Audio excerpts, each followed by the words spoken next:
Welcome back, park managers. In this module, we'll be exploring the unique dynamics that form within various dinosaur families, making sure you know what to look out for when introducing juveniles into an enclosure, and setting the foundation for them to thrive and expand. Dinosaur juveniles may sometimes have different needs to their parents, but as with any species, the child's needs are always the priority, and their welfare will impact on that of their parents. With both paleo and social needs to consider, you may have to alter your enclosures in order for the juveniles to settle in. Paleo needs cover environment and available food types, while social needs can be as specific as how many male dinosaurs are inside the territory. Paying attention to these needs will pay off, as a happy dinosaur means happy guests and increased park appeal.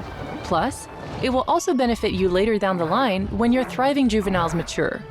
So it's crucial to monitor your juveniles early on. You'll find that some dinosaurs like to stay close to their immediate family, whilst others follow more of a herd mentality, or even bold enough to follow any adult, no matter the species. I'm sure it won't be long before your enclosures are lively with dinosaurs and your parks are busy with guests. In the meantime, be sure to watch the rest of our modules for further training on managing your parks. Hey there friends! We've got another new dinosaur coming to Jurassic World Evolution 3, and it's the Patagotitan, and she is looking gorgeous. But this video really is all about the family unit and how they interact with each other, which is a really cool feature. But you know me, I'm all about those dinosaurs, so let's dive in and break down what we can see, starting with the Patagotitan and their young. Okay, so I really love this shot, especially when you see the little one rearing up to get its parents' attention, and also is that a new watchtower in the background? Possibly.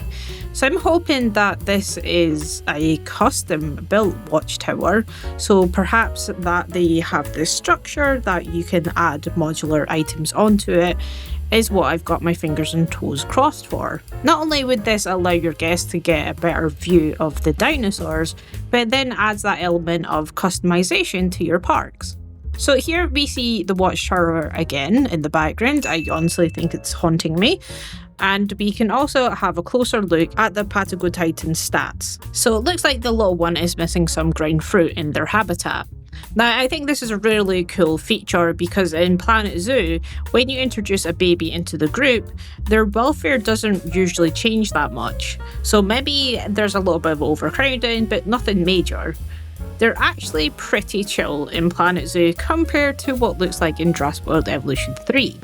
It's not going to be the same. So not only do you have to care for your adults, but you have to look after the juveniles as well, which is such a refreshing addition to the management system, and I am completely here for it.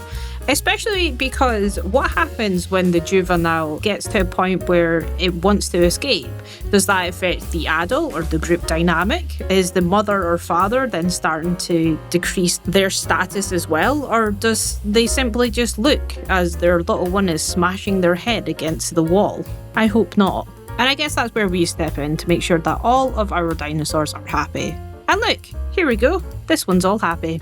Okay, so we need to talk about the viewing gallery. So this looks like the standard modular gallery that we see in Jurassic World Evolution 2 with slight tweaks to it.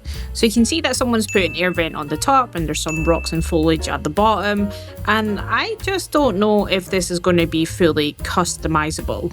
What I really hope to see is everything gets absolutely stripped back. So we only have the guest walkway, which the guests have to interact with, but everything else gets stripped completely to the bare bones. I want a minimal structure. No concrete, no big chunky glass pieces. But will it happen? I mean, it possibly. We just don't know. From what we've seen so far, we just don't know what structure is going to be the standard, this is what it is, and you kind of have to design around it, or if we are actually going to get things that are completely stripped back and that you have more modular freedom to do what you want. I mean, I hope there is both options, but personally for me, I want bare minimum. But hey, we'll just have to wait and find out. And you can also see the same gallery appear here. I swear this is haunting me. And next we have a look at the Quetzalcoatlus, which is returning to the base game, and it looks majestic as ever, and apparently missing some fish for the Juvenile. So it seems like all you have to do is make sure you've got a shallow pool and then pop down a fish feeder, and voila, you have some fishies. Nice, simple, and keeps them very happy, which is what we want. Then we see this little one, which is actually different, about to smack into the glass. Now, I can only assume that they're trying to escape because there's an issue with their welfare. So if you click on them, you can see their social stats, and this one is needing some TLC. And it gives a reason to their strange behaviour. To be honest, it's just like me every time I leave the house, except for I don't smash my head off glass walls. Well, usually I don't. So what's the best option here? Well, we can move them into a better social setup, which gives them more room and they're a lot happier. Oh, and hello, what's this? Guest tours through an aviary? No thank you. I mean, I hate getting pooped on by seagulls, let alone the largest known pterosaur in the world. It'd be like getting hit with a bowling ball of poop.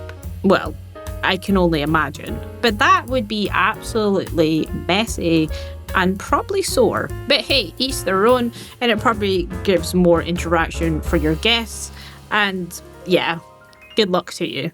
Then we get this adorable moment of a herd of brachiosaurus moving along with a little Anki tag along.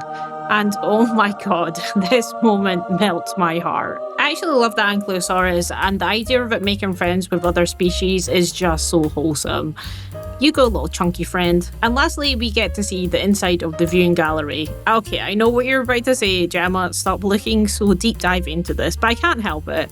So, is this a preset piece with rocks stuck onto the front? And it seems like there's different glass from the first one that we seen earlier on. So this one has curved glass, where the previous one had angled glass.